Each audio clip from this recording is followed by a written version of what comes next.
9. Waging war on corruption. Alex Jones on the GCN Radio Network.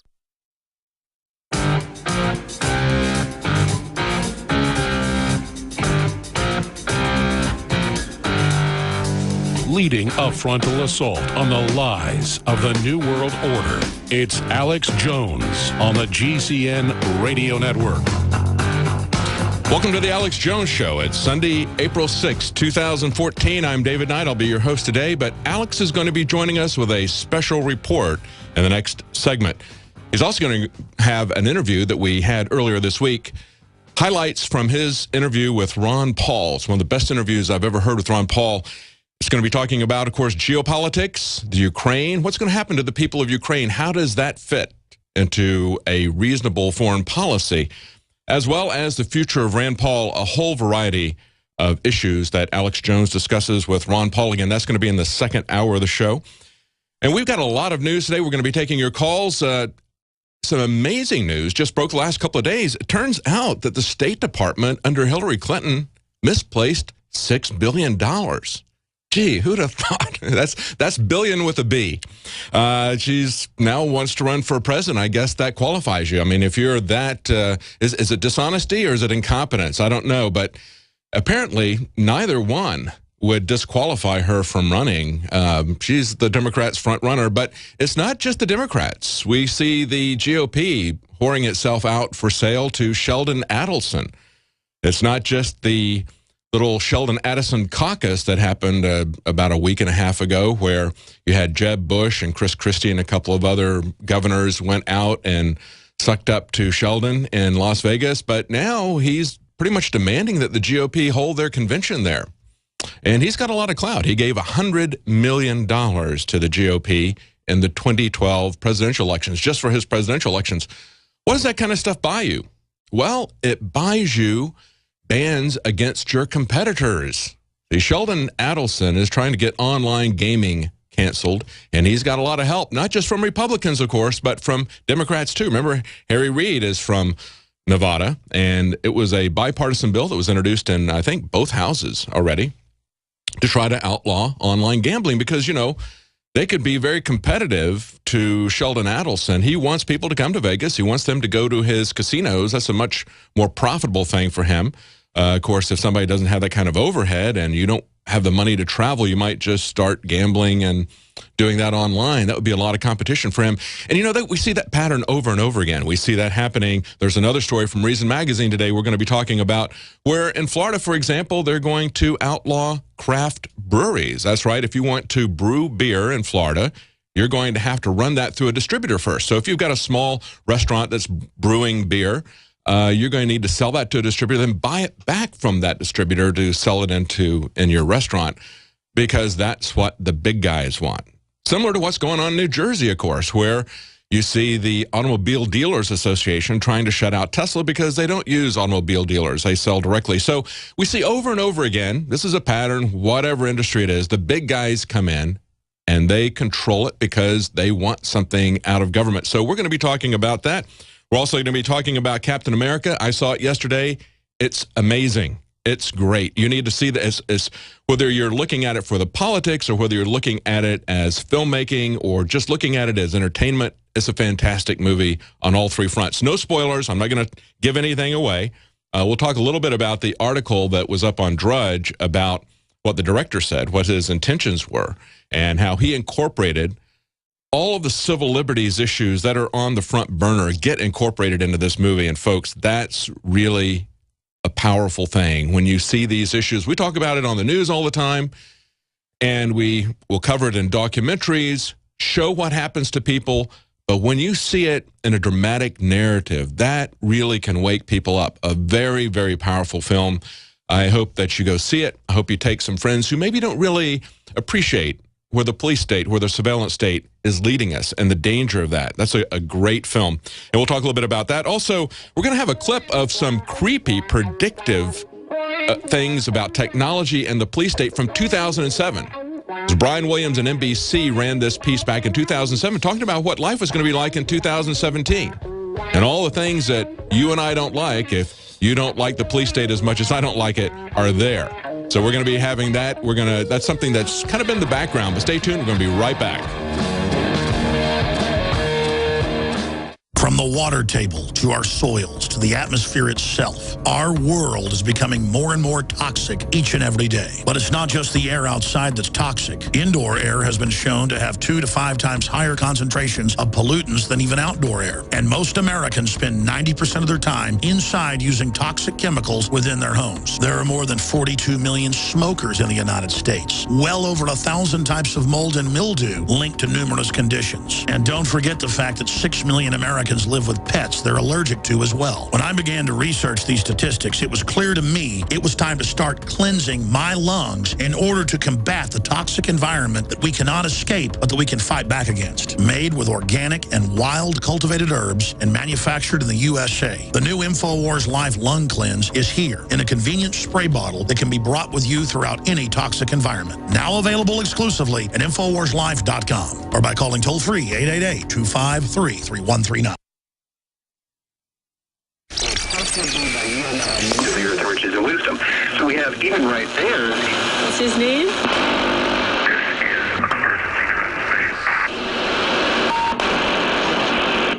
is an emergency transmission from FEMA Region 6 in occupied North America.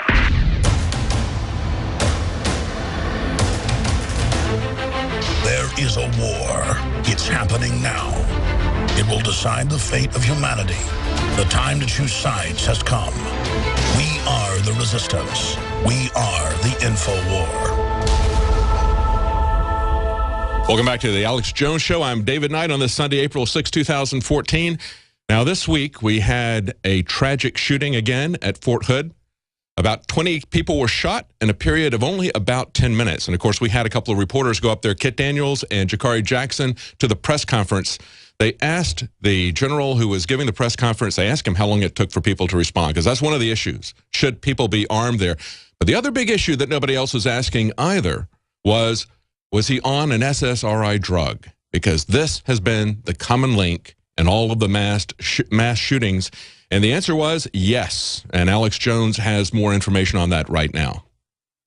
An active shooting scene in Texas, a shooting at the Fort Hood Army base, and the Texas Department of Public Safety. 4 people are dead, including the shooter, and the number of injured has jumped to 16. 5:05 this evening, we were notified by officials from Fort Hood that there had been a shooting incident over there. This past Wednesday evening, we saw yet another tragic mass shooting at a U.S. military base. Of course, just last year, we saw the Naval Yard shooting, and sure enough, it turned out that that individual was on multiple psychotropic drugs. And within hours of the latest shooting at Fort Hood that claimed the lives of 4 people and injured 16, including the shooter who died, we learned that he was on a, quote, cocktail of drugs, starting with Ambien, which its own insert admits can put you into a zombie-like trance state where you can go out and engage in violent acts, literal psychotic breaks. The inserts for the drug admit that it is a hypnotic antipsychotic that is extremely powerful and can cause someone to not even know what planet they're on. But this is something given to millions of Americans and dubbed a sleeping pill. No, ladies and gentlemen, Ambien is not a sleeping pill. And the larger issue here is, when are we going to wake up to the fact that in almost every mass shooting and almost every military mass shooting, the soldiers and the general citizens are on different types of psychotropic drugs, whether it be Luvox, whether it be other drugs in the Prozac family, or Ambien.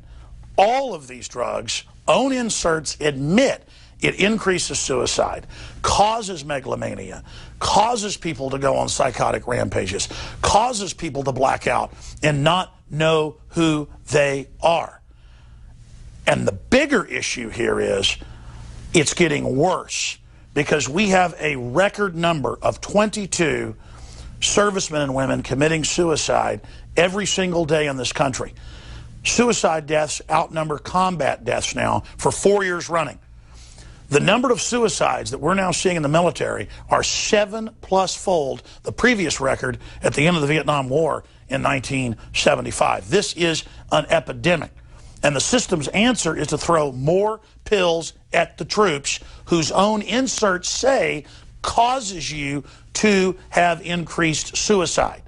It's just like I told Piers Morgan last year. You've got all these serotonin reuptake inhibitor antidepressant ads on, and you're here blaming gun owners for what happened at Sandy Hook when the reported shooter, it turned out, was on multiple, you guessed it, psychotropic SSRIs yet again. How about Prozac? You know the number one, oh, that's the big sponsor, isn't it? Or that whole class of drugs. Let me ask you a question. Oh, got to cut that off, don't you? No, don't want to talk about the U.S. number one cause of death is suicide now because they give people suicide mass murder pills. Calm down. Your answer is give more money to the psychiatrists and psychologists to put more crazy people on drugs that make them kill people, Pierce.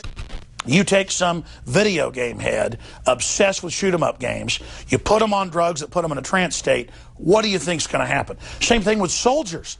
You take people who are serving, on average, 4 tours now. That's never been done before. Some of them as many as 10 tours in heavy combat. The most was 2 in Vietnam or World War II.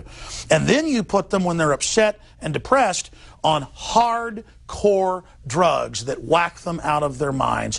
What do you expect is going to happen? Separately, our reporters, Sha'Carri Jackson and Kit Daniels, drove to Fort Hood from Austin and sat there through the press conference as softball questions were thrown out. The only reason it came out that the reported shooter, Ivan Lopez, was on drugs was because our reporters, the reporters from Infowars.com, asked the question. And they went on to point out that if it was a 15-minute response time for the military police to get there, why wouldn't we then allow concealed carry on the base? And the general said, oh, no, I want the professionals to be able to have guns. You know, we don't want to have our military, who supposedly fights for our Second Amendment, to have the right to defend themselves. Here are some excerpts from that press conference where the lieutenant general, the commander of the base, responds to questions from Infowars reporters. Was he on any sort of medications? He was on medications, that's correct. Like SSRIs or antidepressants, anything of that nature? Yes. What are your thoughts on soldiers carrying concealed weapons on base? You're not allowed to carry concealed weapons. Do you think that should change? No, I don't think soldiers should have concealed weapons on base. We have law enforcement agents. We're trained professionals, and I don't endorse carrying. How long did it take for the law enforcement to reach the scene? It was within minutes. Within minutes? Exact time, probably 10 to 15, maybe. So you're saying that we should have concealed weapons, but it still takes 10 to 15 minutes for law enforcement to even reach the scene? What's your comments on that? I think the law enforcement acted very rapidly and swiftly, given the nature of this circumstance. I understand that, but there's still people that have died. I'm not going to get in a debate with you on carrying weapons on a military installation. Quite frankly, I'm surprised that the Lieutenant General Miley was even honest about the fact that the shooter was on a drug. And we've now learned at least 3 drugs, including antidepressants, a dangerous cocktail. Usually, government works to hide that fact. But come on, General. Crime statistics don't lie. Concealed carry massively lowers crime. And it gives the general population, whether they be on a military base or whether they be in their private home, a chance to protect themselves when a criminal or a mass shooter tries to attack the general population. But regardless, deer kill more than 200 people a year jumping out in front of cars. Mass shooters only kill about 165, and most of that is gun-related. So in truth, the, quote, scourge of mass shootings is nothing but a giant hoax. Cancer kills hundreds of thousands a year. Car accidents, hundreds of thousands.